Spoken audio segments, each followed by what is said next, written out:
Um, Jonathan, let me start by asking where this all started. How did you come up with this idea? I want to say this all started in high school. I had a really crazy, wacky idea for a bar mitzvah film that took a more honest and absurd look into the world of bar mitzvahs. And I felt like I've never seen a really crazy comedy about a bar mitzvah. And I felt that there was so much opportunity. So I started writing some stuff in high school, and then many years later, I moved to New York and I would casually work on the script. And I remember one day, kind of like after maybe a year or two of not looking at the script, I read the script and I was like laughing out loud to myself. And I was like, this is really funny and I need to finish this. So I finished the script. I took time off work and I finished the script and made sure that it was as crazy as it can be. Definitely one of the crazier comedies I've seen in a while, and we don't have as many great crazy comedies recently. I referred to it as Wet Hot American Summer meets South Park on crack, and South Park is already Simpsons on crack, so it's really taking it to a whole new level. And That's like the highest of compliments I can receive. That's like that culmination of adjectives and comparisons. That's the highest of honors. especially crack. I should mention that as much as possible. Mm-hmm, mm-hmm. But no, truthfully, it's really hard to do comedy these days, I find. And let's talk about that. I think you really push the envelope here and don't hold back at all. No restrictions. And I think we're living in a very post-PC world, in a world where people, I think, it's harder to tell certain jokes and to make fun of certain topics because you want to be very respectful. Were you afraid of the reactions at all? Yes and no. Like you said, I'm a comedy guy. I love comedy. There's nothing more than I love than like making something that makes people laugh. And like you were saying, there's not that many comedies being made in cinema form for a slew of reasons, and it's like super disheartening. So my number one goal and objective is like to try to bring back that spark of comedy to the silver screen. But in terms of the comedy that I put in there, what I tried to do, and whether or not I achieved it, was I tried to throw a little bit of shade at everybody. So it's not like, this was attacking one type of person or one creed or one race. It was a little bit on everybody, So, and on top of that, the innate, I guess, all the characters in the film are so ridiculous that it's like they are the ones that are being ridiculous rather than it being naturally or organically racist or unpolitically. It's like everything is so unpolitically correct. Thus, it's like it's a film that doesn't take itself too seriously, and neither should the audience watching the film, if that makes sense. I think that works, and I think people should be able to let go a little bit of their thinking caps and kind of enjoy the ride. Uh-huh. I was wondering if there's any truth in the film, if any moments were inspired by yours or other bar mitzvahs that you've attended. I would say there's a lot of truth in the film. There's definitely a lot of moments of truth. It's funny, there's a lot of things that didn't end up in the film. There was a lot of like additional storylines, whole narrative storylines that ended up getting dropped that were filmed. But yeah, there's definitely, it's funny when I was going to make the film, I was going from group of people to individual and kind of explain the concept and showing them the script and lookbook, and they were themselves giving me their crazy shenanigans stories about inappropriate bar mitzvah events that they've experienced or that their friends have been part of. So it's like, the truth is the bar mitzvah scene is very much a party for the kids that's put on by the parents that's actually a party for the parents. So there's a lot of shenanigans that I've been a part of when I was 13 that I've witnessed, drunk parents that are unable to drive their kids home because they got too schlossed at the bar mitzvah. A lot of like crazy sexual encounters at bar mitzvahs, you know, under the or behind closed doors. So yeah, there's definitely lots of truth behind that film. A lot of it was based on my personal experiences through the multitude of parties that I've been through throughout my life. I love it. I think I want to get back in a moment. I'll ask you about some of, I think, those real important actually lessons that actually do come out of the film. But before that, I wanted to ask you a little bit about, so you're shopping this film around. It's an extreme comedy about a very specific, like not everybody relates to the bar mitzvah experience, though you were telling me earlier that some people who have never been to a bar mitzvah kind of use it as their education. But what were kind of the initial reactions? How would you, I know this is an independent film, but how did you get this greenlit, so to speak? How I got it greenlit is ultimately everything, it comes down to money. You know, if you can find the financing to make a film, then you'll be able to make the film. And in my case, I went about it by, I tried to choose a topic that I knew that I would be able to get people interested. I come from a Jewish community, and I knew that if I took a unique take on a bar mitzvah film that, you know, I wrote, I would be able to, you know, muster up enough curiosity, enough people that would be interested in the film to give money. And like I'm also come from the fundraising world. Before this, I had a couple different startups, so I'm very familiar with the territory of raising money. But yeah, I just put together a pitch that I felt was really, really exciting. Whenever I gave a log line, I watched people's faces glow up, being like, wow, I need to see that film. So in terms of getting it greenlit, there was no way that I could go to a studio and be like, hey, give me money for this film. It would have never happened. So I kind of went the more grassroots. I spent 6 months just approaching everybody that I could, pitching the idea, getting them really excited about that, getting them really excited about the film, and taking investments of all different quantities until I had enough that was able to actually make the film. Maybe use some of your bar mitzvah money too, and then you could really tie it all together. I definitely use a little bit of the bar mitzvah money that I saved up, 100%. Absolutely. So also style-wise, format, using that VHS format, I thought made it work so well, and to have it really come from that perspective. I'll share with you my story. Whenever they did those those bar mitzvah videos, and they would, like, you know, hand you a microphone in the middle of a bar mitzvah, I would always speak in gibberish very sincerely and see what kind of reaction I get. So I loved it that you had, like, you know, it was all coming from the perspective of that, you know, that wedding videographer kind of guy coming around and driving everyone crazy.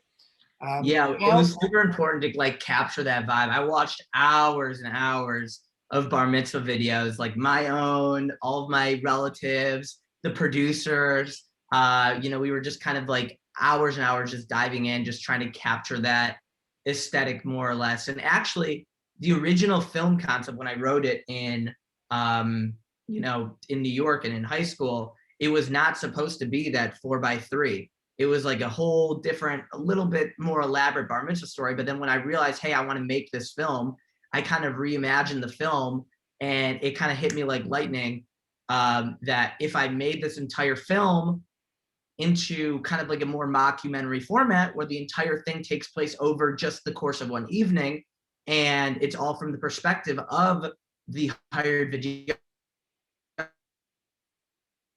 it could be made more because it's less patient and, you know, could be more run and gun, and B, it's more interesting.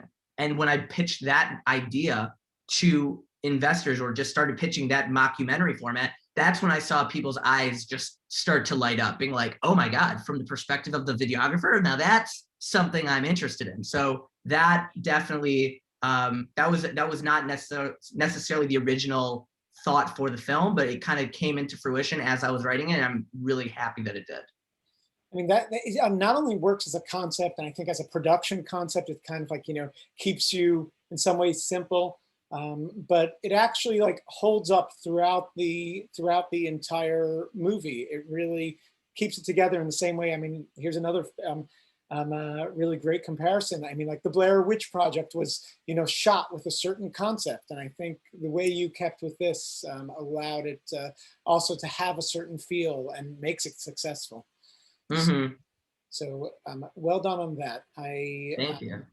How did you achieve the effect? Did you shoot with, modern? Did you find a VHS camera? Did you throw in little effects? How hard was that? I wanted to shoot very much on a VHS like kind of camera, or some sort of version where we could digitally turn it into analog. I was very adamant about going like super organic. My production partner was very, very adamantly not, and said that we should film it high-end digital, and then we can afterwards, put whatever digital manipulation that we need to.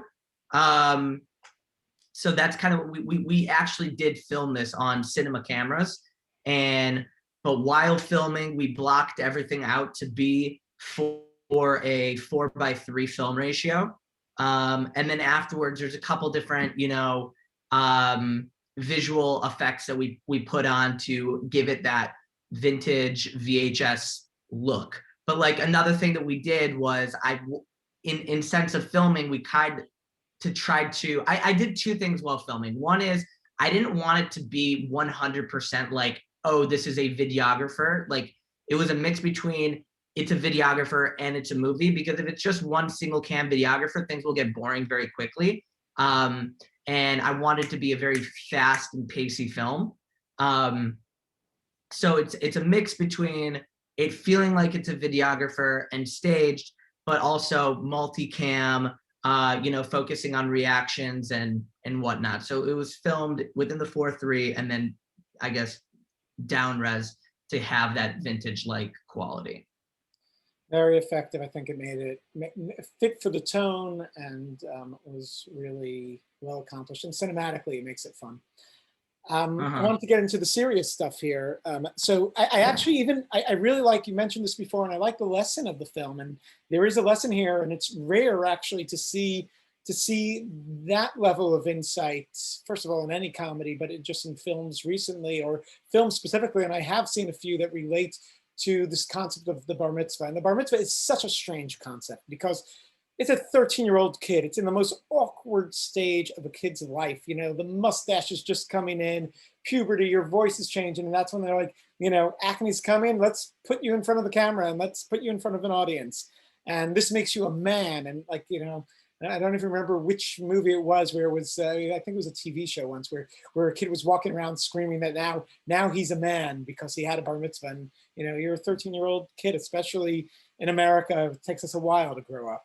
And to really to think about it, and I think you come to the realization in the film that the bar mitzvah party is actually for these parents, not as much for the kids. And it's for the parents who are living in, it's tough to be a parent. You are in a very, limited lifestyle, and you're looking for a good party and a good excuse to let loose.